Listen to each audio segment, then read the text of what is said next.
Hey guys, BuildZoid here, and today we're going to be taking a look at some Samsung C-Die overclocking. So the setup here is the ASRock B550 Steel Legend, along with my R5 3600, and some Corsair Value Select 2400 CL16 Samsung C-Die based memory stick. So this is just a single rank setup, right? Two 8GB DIMMs that I pulled from a pre-built a while ago, and then just kind of like, I was supposed to have this video done like last year. Yeah, I'm very good at getting things done, as you can probably tell. Anyway, we're doing it now.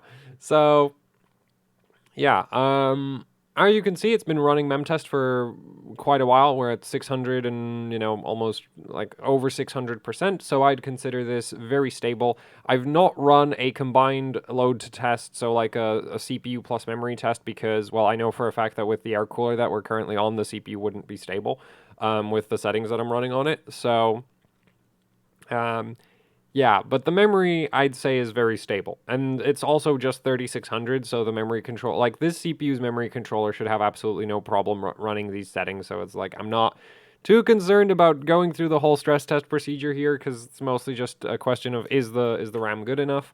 This is something I forgot to do in the last video, but we are running, 14.4 gigabytes of mem test. So yeah, it's using up almost all of the RAM. Which is how you're supposed to use your memory stress testing applications. So anyway, we'll just close this down. And the overclock that I'm currently running is 3600 CL18. So we're basically 50% overclocked over the stock settings of the memory kit. Right, the stock settings for this kit are 2400 CL16, so this is a massive overclock in that sense.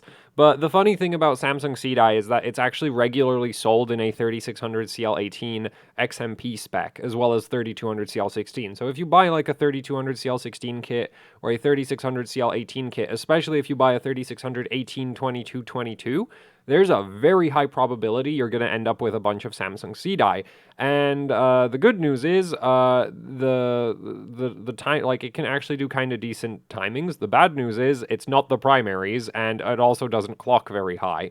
So that's why we're just at 3600, because this CPU can go to 3800. It's just like this memory doesn't. Let's just put it that way. It gets very upset if I raise the frequency any higher. So yeah. And 3800 is just completely impossible to run in my experience. So something like 3666 is already, complaining in memtest. 3733 is very iffy, and 3800 is just not possible. Though I have heard of some C-Die kits out there actually being able to run 3800. This doesn't seem to be one of them, which makes sense because it was kind of a 2400 CL16 kit. So this had literally no binning involved in its production. Anyway, let's run some quick performance tests, just to show what kind of performance is possible. So we're going to run some Geekbench, and then we're also going to run some IDA. The Infinity Fabric is, of course, synchronized because we're at just 3600 CL18. And, like, the main thing is the C-Die is actually a very common memory chip for lower-end memory kits. So if you have a 3200 or even below that, then there's a pretty good chance you'll have C-Die. And if you have C-Die, well, you can overclock it to 3600 quite easily, which is kind of neat. The only issue is the performance. Like, it's not the fastest of memory chips by any means. At the same time, it's not a complete disaster. I'm not sure what it's going to spit out in Geekbench. I'm thinking like 7.5K, something like that. Maybe mid to low 7,000s. Because the primaries are awful. Yeah, okay, nailed it. 7,300. Yeah, so that's not too bad. Like, that's honestly not too bad. Like, a high-end kits, you'd be aiming for like, well, really high-end kits, you'd be aiming for like 9,000 points. And when I say high-end, I mean B-Die, because B-Die is just in a league of its own compared to everything else. Yeah, this isn't really, like, this isn't too bad for, especially, like, considering this is, like, one of the cheap, like, if you actually went and bought a Value Select 2400 CL16, this is one of the cheapest memory kits you can get. I wouldn't recommend doing that because there's no guarantee that you're going to get Samsung C-Die. You might get, like, Hynix MFR, and then you're going to be stuck at 3200 and hate yourself. Which actually, like, that's still not bad. Like, if you buy a 2400 kit and it does 3000 or 3200 or just anything above like 2400, that's a pretty good, good improvement right there.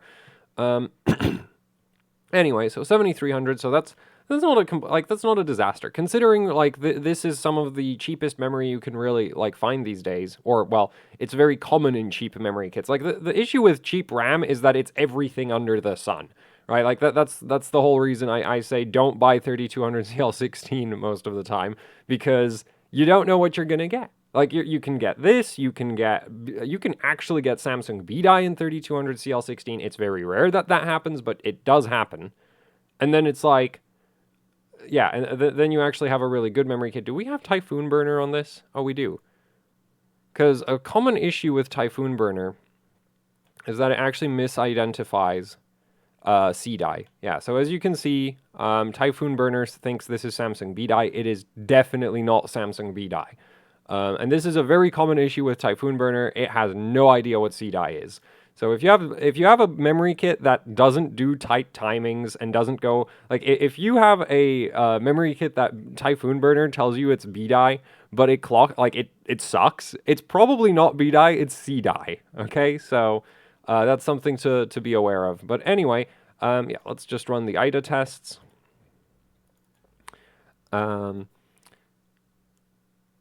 And then we're going to go into the BIOS and look at the settings and just sort of talk about how to overclock this stuff. Because this stuff is a little bit weird compared to most of your memory chips. Oh, whoa, this is slow. The write speed is just, down to the 1800 Infinity Fabric clock. Yeah, so like, so that's slow. I mean, we can also do a stock comparison just to give you, like, it's still, like, my criteria is like, well, the latency is not too bad, right? Like 68.8 nanoseconds of latency for... It's not... Like, generally with Ryzen 3000 series, I'd be aiming for around, like 63 nanoseconds is very doable for daily. And you can definitely do like 60 gigabytes reads, 60 gigabyte reads, 60 gigabyte copies, no problem. So... yeah, the write speed is really low because this is a single CCD CPU, and single CCD CPUs don't have full write bandwidth. So, anyway, yeah, so that's how it performs. Let's take a look at the actual settings that I'm running. Talk a little bit about working with this stuff. So, the main thing that's weird about Samsung CDI is the voltage tolerance is really, really low. As in, it actually gets less and less stable as you increase the voltage past 1.35 volts. In fact, even 1.35 volts can sometimes be a bit too much voltage. So, like this overclock I have here right now is at 1.32 volts. And raising that voltage doesn't do anything for your primary timings do not improve if you raise the memory voltage.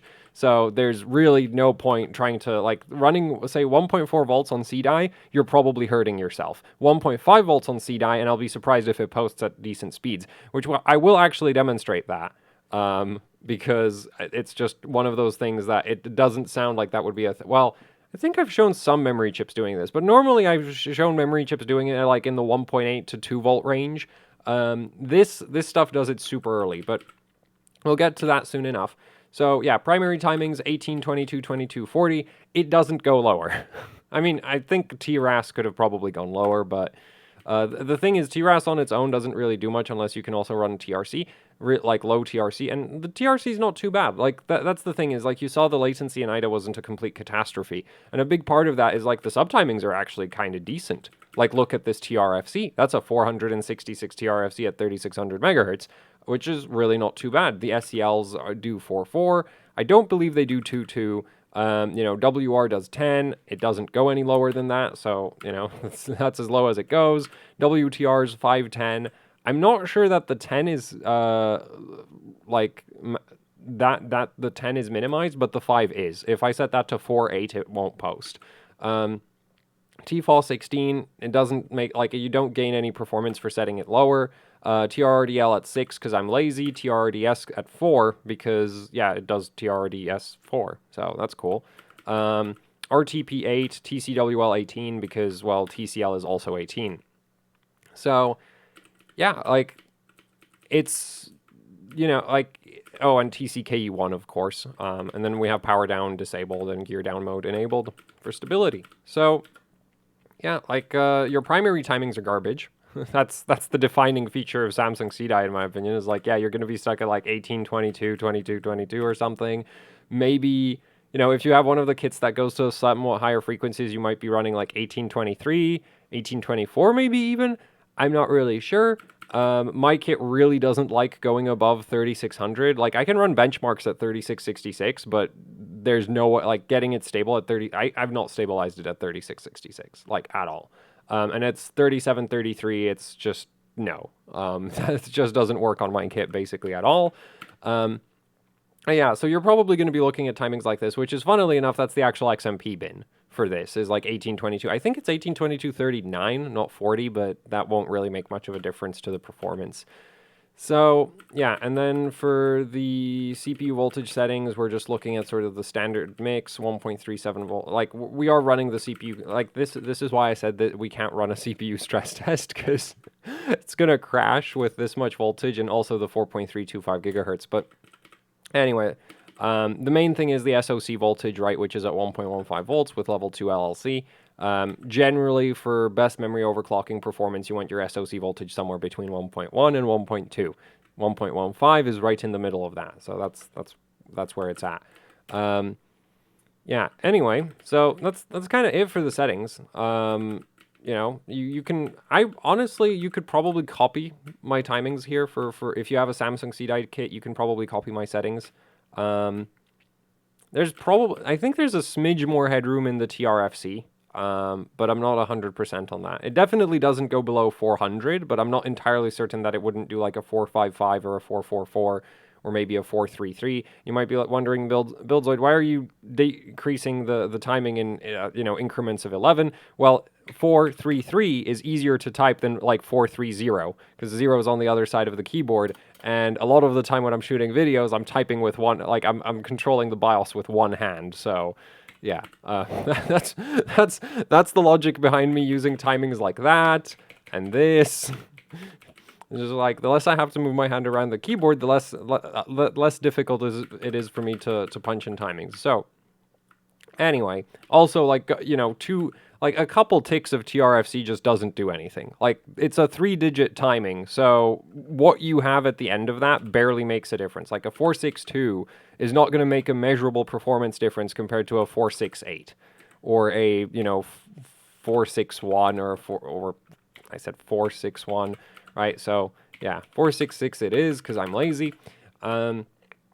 Anyway, so yeah, that's the kind of settings you'd be looking at with Samsung CDI. So it's not the end of the world in terms of performance. Like, yeah, it's pretty slow, especially the primaries are terrible, but not by no means is having Samsung CDI the end of the world. In fact, some of these subtimings are tighter than what you can do on a lot of other memory chips that would sort of compete with Samsung CDI. The big downside is that most other memory chips will do like TRCD 19 instead of freaking 22. So ultimately, even though the subtimings are kind of like are actually quite decent, this is gonna just get like Micron Rev E is faster because your TRCD is lower. CJR is faster because your TRCD is lower. Your TCL is lower. Like basically the Rev E, CJR, DJR, Micron Rev B, all of these other memory chips that are also more common in the lower spec kits, they're gonna completely just beat Samsung CDI on performance because they do significantly better primaries, and especially like TRCD is very important to performance. So yeah. Anyway, that's kind of that for the timings. The neat thing is you don't really have to do anything special in my experience. Like, this isn't the first time I've actually gone for like a full stable memory overclock with the Samsung CDI kit, but the other times I've done this, it was on just really like expensive motherboards, and I didn't think it would be fitting to use a $300 motherboard with like a $50 memory kit and then go like, look at the memory overclocking performance, it's great. So instead we're using a $180 motherboard, which is still a bit, you know, not perfectly aligned, but that's mostly because I forgot that I have an A520 board that I could have used, so here we are. And on the A520 board, I really wouldn't expect any difference because in the lower frequency ranges, the motherboard does matters very little. I also have a BioStar board that I could have used, but how many people I feel like that would be endorsing a really bad BioStar motherboard. So yeah, no, we're not gonna use that. But yeah, everything is on auto. So you don't really as far as I can tell, if at least if you're only going for 3600, you don't really seem to have to do anything super special to get this stable. So that's neat. Now then, so right now, it works just fine. And so what we're going to do is I'm going to start raising the voltage. And, I'm not even sure it's going to get into Windows with these settings at 1.4. The stability penalty for giving Samsung C-Die too much voltage is very harsh. So, yeah, I'm not sure. I don't even know. Okay, it'll still post at 1.4.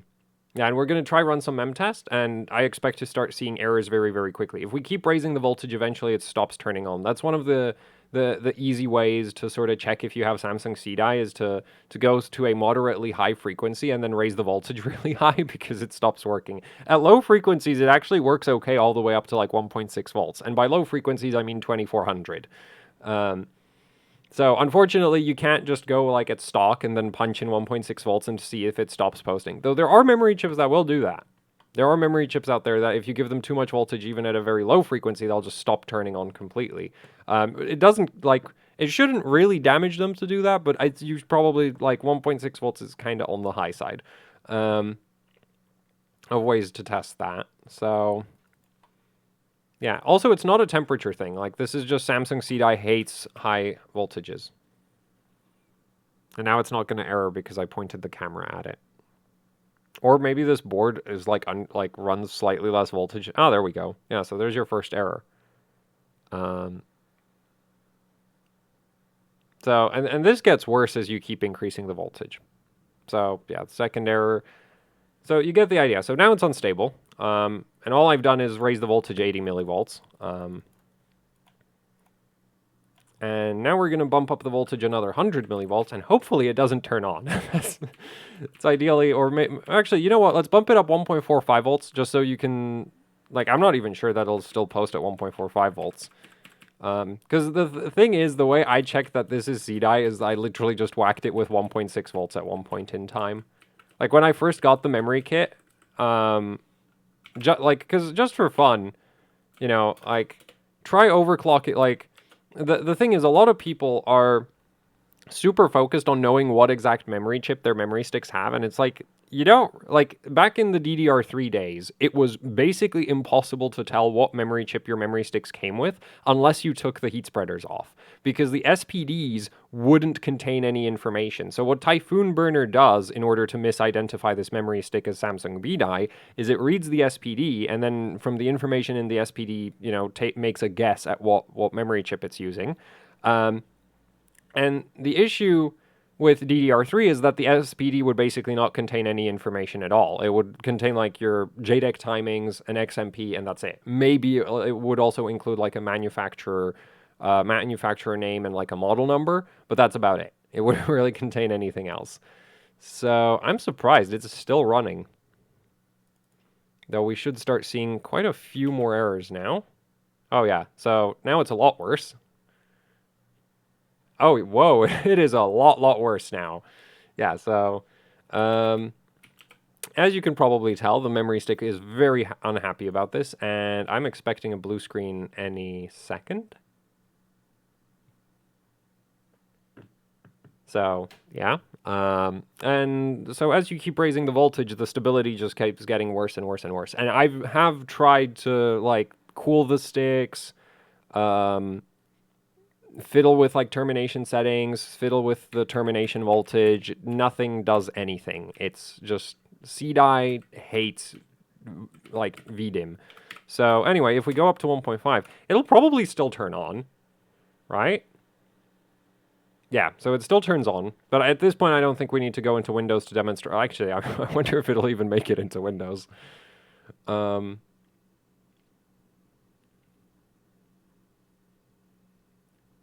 Apparently we will. No, no, no, no, no.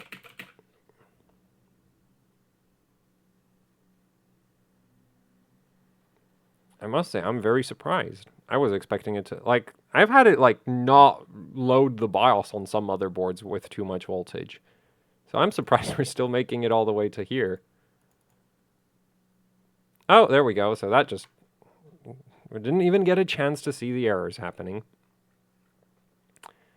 Yeah, and like it just gets worse and worse and worse. So that's kind of the main thing with CDI is you really want to stay between 1.3 and 1.35 volts.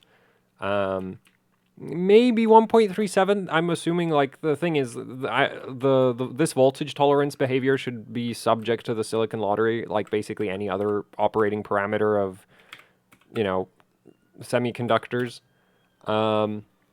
So there's probably some sticks that tolerate a bit more voltage. Wait, it still boots?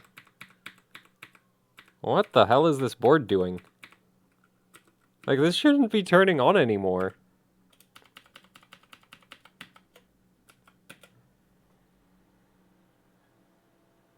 No, it just keeps going. Oh, okay, no. Finally, now it's finally unstable enough to not load the BIOS anymore. So, yeah, Samsung CDI. Not the end of the world if you have it. It's honestly like for a, like if you don't pay a bunch of money for it, I think it's actually quite good. Right? Like the biggest, like like if I got Samsung CDI in like a $100 kit, I'd be really upset about that. If you get it in like a $60 kit, it's like, well, you bought a $60 kit. It's fine. Like that's kind of what you get. Like you get what you pay for in that case, and that's totally fine. The issue is like it is very very common in 3200 CL16 kits. So if you're buying, and a lot of like 3200 CL16 RGB kits will often be around. I'm pretty sure some of them are around the $100 mark. So you know if you get like a 3200 CL16 kit with RGB for $100 and you have Samsung CDI in it, that's pretty disappointing because for the same price you could get like Micron Rev E, CJR, DJR. If you were extremely clever, you could probably actually you can even get BDI at around $100. Admittedly, not with RGB, but would you rather have fast RAM or pretty RAM, right? So that's kind of the thing is like yeah, so this is a totally decent memory chip for low-end memory kits. It is not a decent memory. Like, if you get it in a kit that was over, like, $70, in my opinion, you got screwed over. I was really hoping for it to just go F9 instead of getting, like, stuck on some random postcode, because the board doesn't like recovering from getting stuck on random postcodes. Especially since, actually, I do want to do a demonstration of stock performance, so we're just going to clear the CMOS now.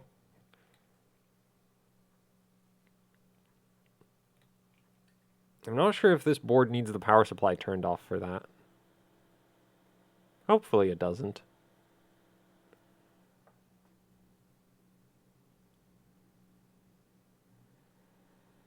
Okay, I think it cleared.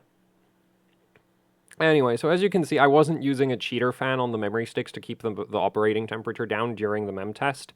So, like, this should actually be very stable.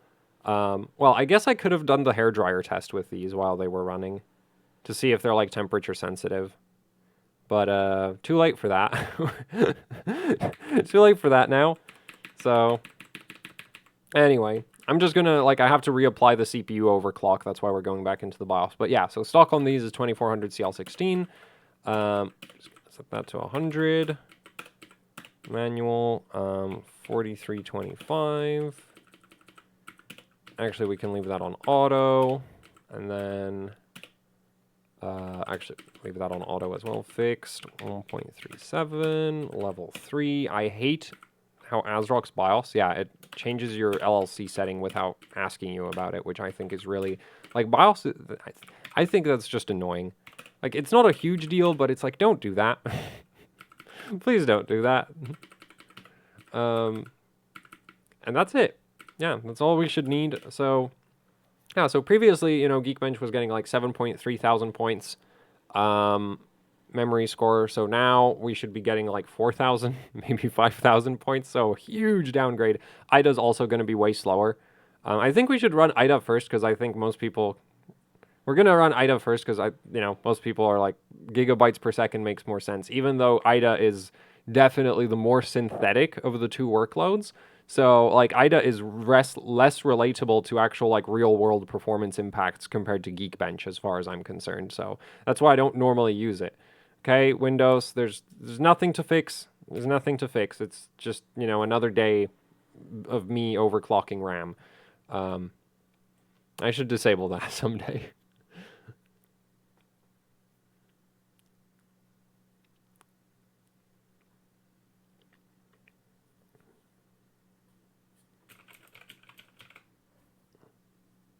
Also, the whole like Windows 10 like disintegrating like this, you should probably have a second OS for stress testing memory overclocks if you don't want to.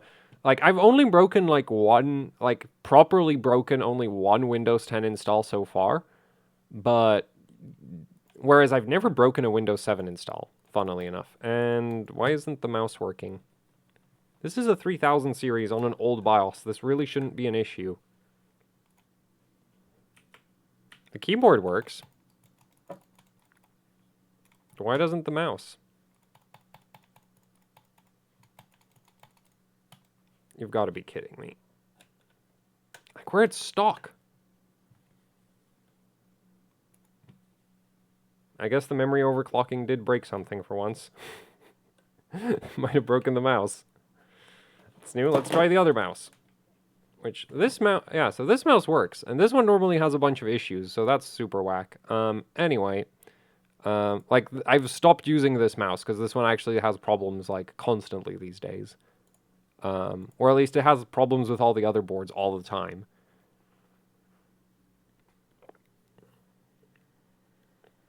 Oh, I said we'd run IDA first. Well, too late. We're running Geekbench. Technically, even if you're running your memory at stock, you could overclock the Infinity Fabric, and it does help with performance. So like running 2400 CL16 with 1800 Infinity Fabric is actually faster than just running 2400 without touching the Infinity Fabric, but that's not stock behavior as far as I'm concerned. So that still counts as overclocking, and I did say we're measuring stock performance, not overclocked performance. Technically, you can also get memory kits that default to 3200 CL22 at 1.2 volts. And those are stock at 3200 CL22. Timings are terrible, but like the stock performance would actually be quite decent with a kit like that, at least compared to this. Oh, it manages to get 5000. I was really expecting it to be quite a bit worse than that. So let's see what IDA says.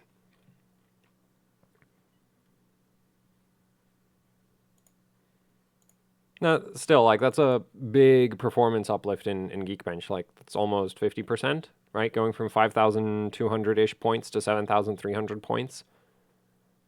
And you don't even have to mash a bunch of voltage into it. Like, it's just 1.32 volts. But yeah, so we have 35 gigabytes per second read instead of 50. So that's also roughly, like, almost... That's also not quite a 50% performance uplift there. The write speed is way down because the Infinity Fabric's clocked down. Copy is down as well. So, yeah, like, it makes sense. You go from 2400 to 3600, that's like a 50% frequency increase. So it makes sense that you would have roughly 50% more memory performance just sort of across the board, and 88.6 nanoseconds of latency, which is what you'd expect for 2400 CL16. So, yeah. But if you have like a bunch, like even if you have a low-end memory kit like a 2400 CL16 like this, there's nothing stopping it from having overclocking headroom. And the other thing is, if you've got Samsung C-Die, it's actually kind of okay. I mean, it's not great, right? I'd certainly rank it below a lot of the other memory chips out there, but it's not a complete catastrophe. Like, it's not like it's Hynix MFR, 8 gigabit. 8 gigabit MFR, you get stuck at like 3000 or 3200. And it's also better than like Hynix AFR 8 gigabit. So, Anyway, let's take a look at the sticks. Let's just pull one of them. Should turn off the power supply for this. Oh, so yeah, Corsair Value Select. Literally some of the, I think, literally some of the cheapest RAM you can get. And the neat thing is, with Corsair memory kits, actually, does it say on these? Oh, it doesn't. So they don't even put a version number on these. Yeah, no, they don't. I thought they did, but apparently they don't. Yeah, so I was hoping to show you the version number. So if you have a Corsair kit that actually has heat spreaders, so not a kit like this, Samsung C-Dye's version number is 4.32. So if you have like a Vengeance kit, there will be a little version number somewhere on the label. And if it says 4.32, that means you have Samsung C-Dye. In which case, everything I just showed you is relevant to your memory kit, at least if you're running it on a Ryzen system. And yeah, and then other than that, like this kit just uses a standard A2 PCB, which doesn't really affect anything because the main benefit of the A2 PCB is that it can clock way higher than an A0 PCB, but C-Die doesn't clock high, so you know, it's just like, yep, we have a like A0 is good up to around the 4400 to. I have seen a screenshot of allegedly a 40 an A0 kit doing 4800. In my experience, I've only got an A0 all the way up to like 4666. So I'd say, you know, A0 PCBs are good to the 4400 to 4600, 4700 range. Which like C-Die doesn't do anyway. Whereas like the A2 PCB is good for the 5000 plus range. Like a good A2 PCB is easily going to go over 5 gigahertz, which, you know, so yeah, we have the high frequency PCB layout here, but the chips don't do frequencies that high. So it really, like, with C-Die, you don't have to worry about what you know, PCB layout you get because it's C-Die. It's not going over 3600 anyway, so that's kind of neat, I guess, in a way. You don't have to be worried about your memory sticks PCB bottlenecking your memory chips because the memory chips are so bad. Though admittedly, if you're on a Ryzen system, there's very little reason to go over 3800 anyway. So even like A0 is still fine even in that scenario. So yeah, that's it for the video. Thank you for watching. Like, share, subscribe, leave any comments, questions, suggestions down in the comment section below. If you'd like to support what I do here with actually hardcore overclocking, I have a Patreon where you can support me directly. There's a link to that down in the description below. There's also the AHOC Teespring store where you can pick up shirts, stickers, posters, you know, the usual YouTuber merch. And both the Patreon and the Teespring help out immensely with running the channel because they allow me to do things like buy this motherboard, like buy the motherboard we're using here, and the CPU, and the GPU, and the power supply, and the memory kit, and everything, actually. Like, this is one of those videos where absolutely everything on camera, and even off camera, is here thanks to the patrons and the you know, people who buy stuff on Teespring. So yeah, big thanks to all of those people. And that's it for the video. Thanks for watching, and goodbye.